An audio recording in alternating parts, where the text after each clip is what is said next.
ES Audio. Hello, I'm Mark Blunden and this is the Evening Standard's Tech and Science Daily. Coming up, Mars quake meteorite blast reveals ice on the red planet. But first,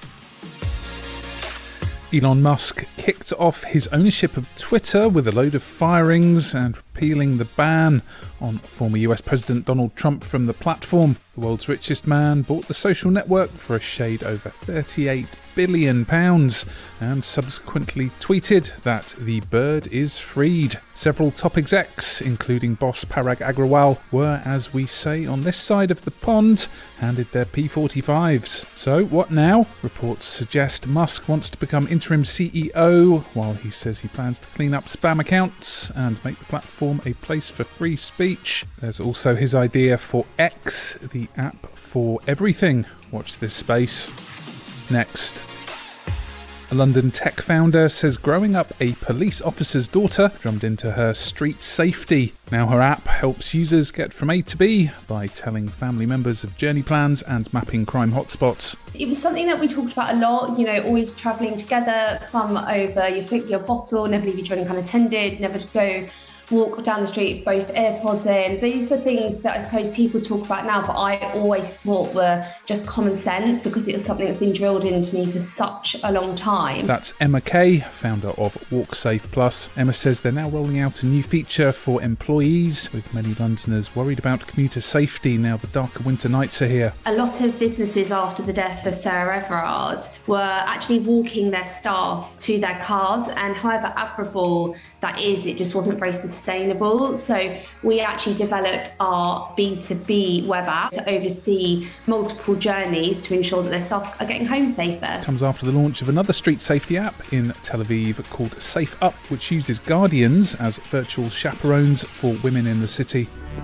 Now, a NASA spacecraft witnessed a rare event on Mars, a crater bigger than London's Trafalgar Square being blasted out of the Martian surface by some kind of meteorite. As well as the mega crater, debris also flew over around 20 miles, with the crash picked up by the seismometer on NASA's InSight lander over 2,000 miles away. Scientists say it's the biggest such new crater they've ever seen. And something else fascinating, the impact has revealed pieces of ice around the edge of the crater's blast zone.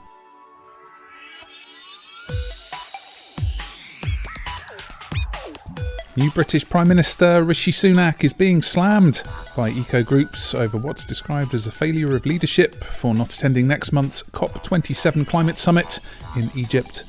His predecessor Liz Truss, was due to attend, but now Downing Street says Sunak has other pressing domestic commitments, such as finalising the autumn budget. Greenpeace says the snub shows Sunak is not taking the climate crisis seriously enough. But here's new Environment Secretary Theresa Coffey speaking on BBC Breakfast. I'm not aware, for example, that, say, President Macron is going, but it's important that we, of course, continue domestically and internationally, and that's what we're doing, including through my new department of DEFRA. Follows a grim warning from the United Nations that there's no credible pathway to keeping rising temperatures below the critical 1.5 degrees C threshold.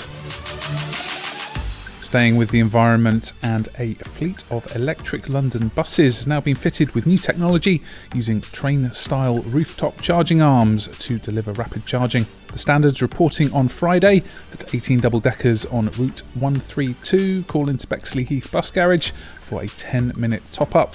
Known as opportunity charging, the top-ups allow each bus to complete more than 150 miles a day.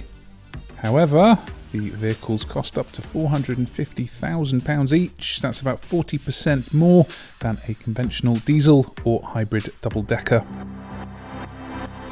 Let's go to the ads. Coming up, could piano sounds help quell nightmares? Why not hit rate and follow in the meantime? Welcome back.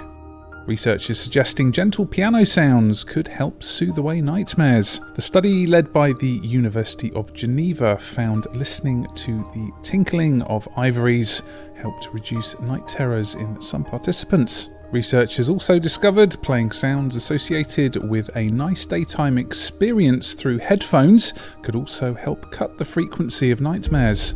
Patients reported that after receiving this new therapy method, the number of positive dreams increased. So that's what sweet dreams are made of.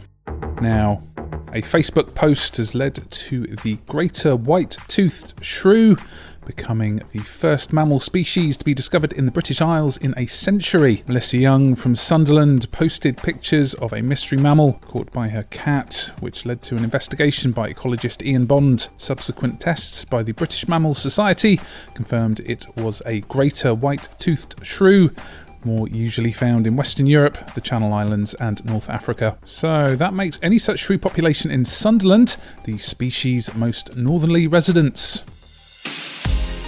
And finally, engineers have unveiled what they claim are the world's fastest shoes. They're 8-wheeled robot roller skates designed to double a person's walking speed.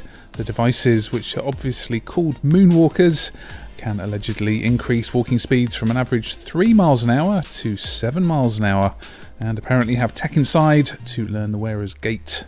How do they work? The devices strap around your existing shoes to propel the wearer forward with electric motors that power wheels, creating something of a 70s style overshoe half roller skate.